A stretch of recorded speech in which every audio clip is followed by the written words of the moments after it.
Bom, galera, então, cá estou eu, cá estamos para voltar mais um assunto, né? Aqui estamos nós para voltar mais um assunto. Lá vamos nós para um papo, uma conversa para que a gente adentre em outro assunto, né? Em outros assuntos, etc, né? Mas enfim, então vamos lá. Bom, galera, muitos dizem, né, que agora com relação a talvez uma curiosidade histórica, né? Se bem que é claro, né? Esse tempo ainda fazia tanto tempo, né? Foi tantos anos atrás que nesse tempo ainda a gente nem tinha o Dom Pedro I no poder, né? Eu estou falando aí da primeira missa, né? A primeira missa que foi celebrada no Brasil, né? O protocolo missal, etc, né? Mas enfim. Então, eu também não sei se exatamente o primeiro discurso que foi proferido no Brasil foi diante dessa missa aí, né, de 1500, que os portugueses os indígenas, né, e os lusitanos assistiram, que foi lá em Porto Seguro, né. Uma curiosidade também é que falam que lá em Porto Seguro, na Bahia, inclusive, né, até hoje, nos dias de hoje, muitas pessoas, né, lá, nascidos lá, têm muitos traços indígenas, né, parece bem os indígenas, né, em Porto Seguro, né, então, enfim, né. E aí o que os professores de história talvez falam, que se bobear nem os próprios lusitanos entendiam o que o padre estava falando na missa, né? E muito menos os indígenas, né? Porque o único idioma que o indígena sabia falar era o tupi, né? A única língua que o indígena conseguia falar, se pronunciar e conseguia entender era o tupi, né?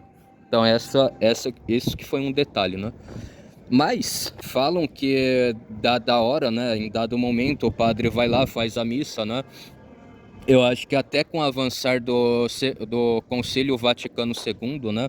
O Concílio do Vaticano II, salvo engano, né? Todas as missas deveriam ser pronunciadas em latim, né? Mas enfim. Mas depois que o padre fez a missa e falou aí as coisas e fez os sacramentos, os simbolismos, o padre ele fez alguma certa pronunciação, né? Obviamente que talvez o idioma, o nosso idioma, a nossa língua, hoje não contempla tudo isso, né? Hoje é muito diferente os nossos dois idiomas, né? E por mais que, né, e torno a repetir, por mais que o nosso idioma falado aqui no Brasil, ele é muito mais próximo do idioma original do final do século XV, começo do século XVI, né? O português brasileiro não teve muitas mudanças fonéticas, palavreais, tonais, de entonação, etc, né? Agora, o português, o idioma lusitano, né? Melhor falando, porque eu evito falar nome de país aqui, né? Enfim. Então, o idioma lusitano europeu, né, do século XVIII, século XIX, ele mudou algumas coisas porque eles sofreram, talvez com a corte do Napoleão e a corte do Carlos II, que se apropriaram das terras, né? E aí volto e repito, né? Esse também é um fato curioso no qual, supostamente, o Dom João VI ele tinha muito mais dinheiro aqui, né? Aqui na cidade do Rio de Janeiro do que propriamente lá em Lisboa, né? Lá em Lisboa, basicamente, ele não ia deixar nada com medo de ser saqueado, né? O que vai adiantar eu ter 1 bilhão de reais em Marte, né? Num cofre fechado lá em Marte que a NASA mandou, do que eu ter, sei lá, R$ 10 aqui em São Paulo, né? Aqui perto do Pátio Morro Grande, onde eu estou, né? Então, para mim é muito melhor eu ter 1 bilhão de reais, 1 trilhão de reais aqui no Pátio Morro Grande do que eu ter R$ 10 em Marte, né? Em Marte eu ter R$ 10, R$ 1, 1 centavo, para mim é indiferente. Basicamente não dá para eu usufruir, né? Seja R$ 10 ou seja 1 trilhão de reais lá em Marte, né? Para mim vai ser indiferente essa relação, né? Que é o que mais ou menos aconteceu com Dom João VI, né? Nesse sentido. Mas enfim, né? Então, também voltando para outro detalhe, né? Por mais que também o nosso idioma falado aqui, né, recentemente no Brasil, é mais próximo do que foi rezado nessa missa aí de 1500, né? A gente não consegue hoje falar com a mesma entonação, com as mesmas coisas, com as mesmas propriedades, com as mesmas palavras que esse padre falou durante esse tempo, né? Mas o padre, né, alguns historiadores falam que ele agradeceu, né, ele falou, meu, muito obrigado, né, graças a Deus a gente chegou aqui, né, a gente está num consenso para que esse local seja chamado de Ilha de Vera Cruz, né, Ilha de Vera Cruz vai ser o nome desse local, etc, né, mas agradecendo aí também, né, agradecendo aí aos povos indígenas, a esse povo indígena, né, que nasceu dentro do território da Ilha de Santa Cruz, obviamente, né, e também aí ao pajé, ao cacique, né, meu muito obrigado aí por vocês acompanharem a missa, né, Deus queira que todos vocês aí também sejam catequizados, né, que os filhos de vocês aí também sejam catequizados, etc, né. Então, ao que tudo leva a crer, esse discurso aí do padre, né, depois que o padre fez a missa, rezou a missa, etc, foi talvez o primeiro grande discurso que ocorreu aqui no Brasil, né, que tem assim fontes históricas, fontes bibliográficas, né, fontes que falavam, que deixaram aí tudo organizadinho, tudo certinho, né.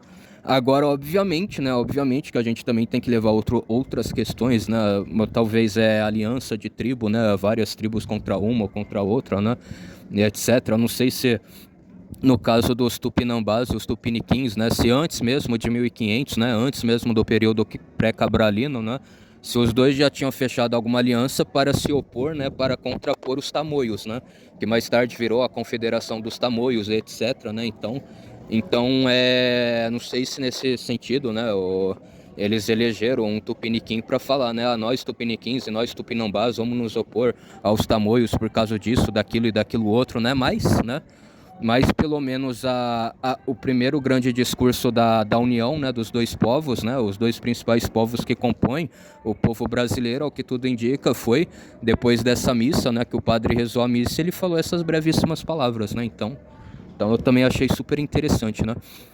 Bom, gente, de lá pra cá, né, obviamente que muita coisa mudou, né, hoje também o Brasil, assim, não é um país tão católico, né, tão de maioria católica, né, inclusive eu não sou católico, eu sou luterano, né, porém também é uma coisa boa é que o Estado católico, ele não... Isso daí é a vizinha batendo a lata, o portão de lata. Mas enfim, ao menos uma coisa no aspecto aí católico apostólico romano, né, que tinha aqui no Brasil durante todo esse tempo, é que não tinha o Estado laico, né, o Estado ele não era laico, né, e aliás, o Estado, ele nesse sentido também ele não pode ser laicicista, né, ele queria obrigar com que as pessoas sejam laicas, né, isso que também é muito errado, e isso é o que também me pega muito, né, me pega muito no sentido de eu não concordar com essa prerrogativa, né, mas enfim, com o católico aí, né, a questão do Estado católico, o Estado não era laico, né? O Estado não sendo laico, eu acho que ele é bom nesse sentido, porque se o Estado ele é laico, basicamente eles vão querer relativizar toda a moral, né? Falar, não, vamos ali roubar, vamos ali fazer propina, vamos ali fazer coisa errada, vamos ali desviar emenda, vamos ali desviar verba, vamos ali fazer peculato, vamos ali fazer nepotismo, vamos... Porque, né, se Deus não está vendo nós, a gente pode fazer a desgramalhada toda que for, a corrupção aí toda que for, que não vai dar em nada e tá tudo certo, e é lindo e maravilhoso e tá tudo bem, né? Então isso daí pra mim, e ao meu ver, é uma coisa errada, né? É uma coisa errada ao meu ver. Não falando, né, que não tem estado devocional, né, que fala que o cristianismo é a religião oficial, ou outras religiões similares, né, as abraâmicas que sejam, né, que não tem corrupção, óbvio que tem, mas é muito menor, né, então o peso da consciência, né, de você não fazer o mal, você não fazer o errado, porque Deus está vendo tudo aquilo que você faz, né, Deus está vendo todos os seus passos, para mim seriam mais apropriado, né, mas infelizmente, né, se o Estado não voltar, né, se o Estado brasileiro não voltar a ser devocional, é muito ruim, né? Então, um Estado devocional, mas no qual a denominação seja livre, né? Aí sim, né, os irmãos católicos, apostólico romano, né, nós protestantes, os ortodoxos, anglicano, né, etc, né? Aí sim a gente vai estar num patamar melhor, ao meu ver, né? Isso é o que eu acredito, né? Isso é o que eu gostaria que acontecesse, né? E, obviamente, né, não muito distante disso, a gente pode colocar exatamente isso que o padre fez, né? O padre aí rezou a missa, né? Lá é o tradicionalismo, é o romanismo da Igreja Católica, né? Mas que isso seja universal, né? A gente ter essa comunhão, né? A gente tratar bem, né? A gente também ser gratos, né? A eles que nos receberam também, né? Receberam e formou o povo brasileiro, e isso acho que seria bom, né? A gente conservaria essa herança, né? Que basicamente tem mais de 500 anos, né? Ao menos retratado em história, né? Então era isso aí, gente. Não sei se vocês sabiam, né? Mas ao que tudo indica, essa foi a primeira palestra, né? Que teve no Brasil, né? Essa foi o primeiro discurso, né? O primeiro discurso que fizeram, e é isso aí, né? Então fiquem aí todos na santa paz de Deus. Até mais, um forte abraço. Fui, tamo junto, passou a régua e até a próxima. Falou, galera. Meu muito obrigado. Fui.